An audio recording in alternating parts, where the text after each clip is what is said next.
जय श्री राधे कृष्ण। आप सभी का हमारे YouTube चैनल पे बहुत बहुत स्वागत है। आइए आज सुनते हैं सोमवार व्रत की कथा। सोमवार व्रत में भगवान भोलेनाथ और माता पार्वती का पूजन किया जाता है। जो भी भक्त सच्ची श्रद्धा के साथ नियम व निष्ठा के साथ सोमवार का व्रत करते हैं या सोमवार व्रत का कथा श्रवण करते हैं, उन्हें सभी प्रकार के सुख और समृद्धि की प्राप्ति होती है। भगवान भोलेनाथ सभी मन की इच्छाओं को पूर्ण करते हैं। तो आइए सुनते हैं सोमवार व्रत की कथा। तो बोलिए प्रेम से भगवान भोलेनाथ की जय, माता पार्वती की जय। बहुत समय पहले की बात है कि एक समय श्री भूतनाथ महादेव जी मृत्यु लोक में विहार की इच्छा करके माता पार्वती के साथ वहां आए और विदर्भ देश की अमरावती नगरी, जो कि सभी सुखों से परिपूर्ण थी, वहां पधारे। वहां के राजा द्वारा बनाए एक अत्यंत सुंदर शिव मंदिर था, जहां पर वह रहने लगे। एक बार माता पार्वती जी ने चौरस खेलने की उनसे इच्छा प्रकट की। तभी मंदिर में पुजारी के प्रवेश करने पर माता जी ने पूछा पुजारी से कि इस बाजी में किसकी जीत होगी। तो ब्राह्मण ने कहा कि महादेव जी की, लेकिन पार्वती माता ही जीत गई। तब ब्राह्मण को उन्होंने झूठ बोलने के अपराध में कोढ़ी होने का श्राप दे दिया। कई दिनों के पश्चात देवलोक की अप्सराएं उस मंदिर में पधारी और उसे देखकर उसका कारण पूछा। पुजारी ने निःसंकोच सब कुछ बता दिया। तब अप्सराओं ने ढाढ़स बंधाते हुए और 16 सोमवार के व्रत रखने को बताया। विधि पूछने पर उन्होंने विधि भी उनसे बताई। इसके बाद शिव जी की कृपा से उस ब्राह्मण के सारे मनोरथ पूर्ण हुए और फिर अप्सराएं वहां स्वर्गलोक से चली गई। ब्राह्मण ने सोमवार का व्रत करके रोग मुक्त होकर जीवन व्यतीत किया। कुछ दिन के बाद शिव पार्वती जी के पधारने पर पार्वती माता ने उसके रोग मुक्त होने का उस ब्राह्मण से कारण पूछा। तब ब्राह्मण ने सारी बातें बताई। तब माता पार्वती जी ने भी यही व्रत किया और उनकी भी मनोकामना पूर्ण हुई।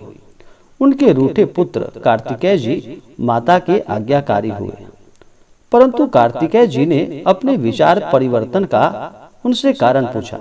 तब माता पार्वती जी ने वही कथा उन्हें भी बताई।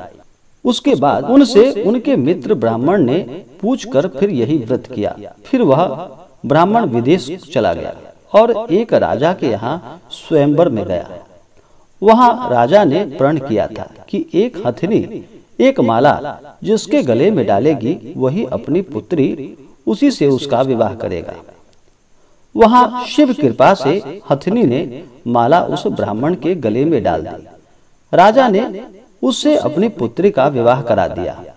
उस कन्या के पूछने पर ब्राह्मण ने उसे कथा बताई। तब उस कन्या ने भी वही व्रत कर एक सुंदर पुत्र पाया। बाद में उस पुत्र ने भी यही व्रत किया और एक वृद्ध राजा का राज्य पाया। जब वह नया राजा सोमवार की पूजा करने गया तो उसकी पत्नी अश्रद्धा होने से वहां नहीं गई। पूजा पूर्ण होने पर आकाशवाणी हुई कि हे राजन, इस कन्या को त्याग दो, अन्यथा तेरा सर्वनाश हो जाएगा। अंत में उसने रानी को राज्य से निकाल दिया। वह रानी भूखी प्यासी रोती हुई दूसरे नगर में चली गई। वहां एक बुढ़िया उसे मिली जो कि धागे बनाती थी। उसी के साथ वह काम करने लगी। पर दूसरे दिन जब वह धागा बेचने के लिए निकली तो अचानक तेज हवा चली और सारे धागे उड़ गए। मालकिन ने गुस्से में आकर उसे काम से निकाल दिया।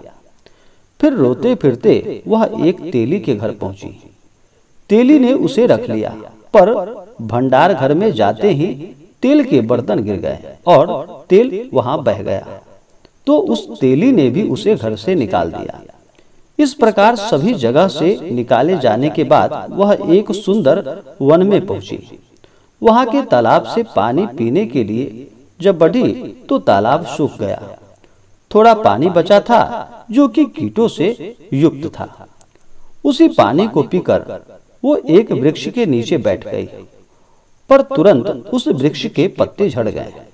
इस तरह वो जिस वृक्ष के नीचे से गुजरती थी वह वृक्ष पत्तों से विहीन हो जाता था। ऐसे ही सारा वन ही सूखने को आया। यह देखकर कुछ चरवाहा उस रानी को लेकर एक शिव मंदिर के पुजारी के पास ले गए। वहां रानी ने पुजारी के आग्रह से सारी बातें बताई और सुनकर पुजारी ने कहा कि तुम्हें शिव का श्राप लगा है। रानी ने विनती करके पूछा तो पुजारी इनके निदान का उपाय उन्होंने बताया और सोमवार व्रत की विधि बताई। रानी ने तन मन से व्रत को पूरा किया और भगवान शिव की कृपा से 17वें सोमवार को राजा का मन परिवर्तन हुआ। राजा ने रानी को ढूंढने के लिए दूत भेजा।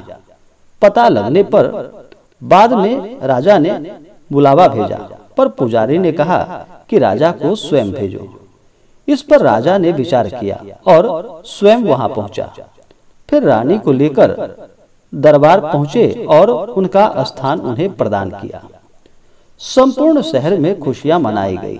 राजा ने गरीबों को काफी दान दक्षिणा दिया और भगवान शिव के परम भक्त होकर नियम पूर्वक 16 सोमवार का व्रत करने लगे और संसार के सारे सुखों को भोगकर अंत में शिव धाम को चले गए। इस प्रकार जो भी मन लगाकर श्रद्धा पूर्वक नियम के साथ 16 सोमवार का व्रत करता है वह इस लोक में परम सुख को प्राप्त कर अंत लोक में परलोक में मुक्ति को प्राप्त करता है। इस प्रकार भगवान भोलेनाथ की कृपा से सभी की इच्छाएं पूर्ण हुई। हे भगवान भोलेनाथ, आपका जो भी सच्ची श्रद्धा के साथ व्रत करे, आपका पूजन करे, आपके व्रत का कथा श्रवण करे, हे भगवान भोलेनाथ, आप उनकी सभी इच्छाओं को पूर्ण करना और उन्हें सुख और समृद्धवान बनाना। बोलिए प्रेम से भगवान भोलेनाथ की जय, माता पार्वती की जय। जो भी जातक सोमवार का व्रत करते हैं उन्हें चाहिए कि सोमवार के दिन सुबह ब्रह्म मुहूर्त में उठ करके अपने सभी नित्य क्रियाओं से निवृत्त होकर के गंगा नदी में या घर के जल में ही थोड़ा सा गंगा जल मिला करके स्नान करे, शुद्ध वस्त्र धारण करे और मन में संकल्प लेते हुए इस व्रत को धारण करे और भगवान से प्रार्थना करे। उसके बाद भगवान शिव का मंदिर में नहीं तो घर पे ही पंचोपचार या षोडशोपचार पूजन विधि के द्वारा भगवान भोलेनाथ का पूजन करें। भगवान भोलेनाथ ऐसे देव हैं जो कि थोड़े से जल से ही अपने भक्तों के ऊपर प्रसन्न हो जाते हैं और अपना कृपा बरसाते हैं। भगवान भोलेनाथ का इस दिन जल से अभिषेक करें, उनके ऊपर पंचामृत चढ़ाएं, शुद्ध गंगा जल भगवान भोलेनाथ को अर्पित करें। भगवान भोलेनाथ को वस्त्र चढ़ाएं, यज्ञोपवीत चढ़ाएं, अक्षत, चंदन, पुष्पों की माला भगवान भोलेनाथ को अर्पित करें। कमल का पुष्प अगर मिल जाए तो यह बहुत ही लाभकारी होता है। फिर भगवान को धूप और दीप दिखाएं, अनेक प्रकार का नैवेद्य अर्पित करें। उसके बाद द्रव्य और दक्षिणा चढ़ाएं, पुंगी फल तांबूल भगवान को अर्पित करें। इसके बाद सोमवार व्रत का कथा श्रवण करें, अंत में भगवान की आरती करें। उसके बाद सभी भक्तों में प्रसाद को वितरण करें। तो आशा करता हूँ कि यह जानकारी आपको अच्छा लगा हो। ऐसे ही ज्ञानवर्धक जानकारियाँ प्राप्त करने के लिए हमारे इस चैनल को लाल बटन दबा करके सब्सक्राइब करें, साथ में बेल आइकन घंटी दबाएं ताकि मेरे वीडियो का नोटिफिकेशन आपके पास सबसे पहले पहुंचे। वीडियो को लाइक और अपने मित्रों तथा दोस्तों के साथ शेयर करें। सुखी रहें और स्वस्थ रहें। जय श्री राधे कृष्ण। धन्यवाद।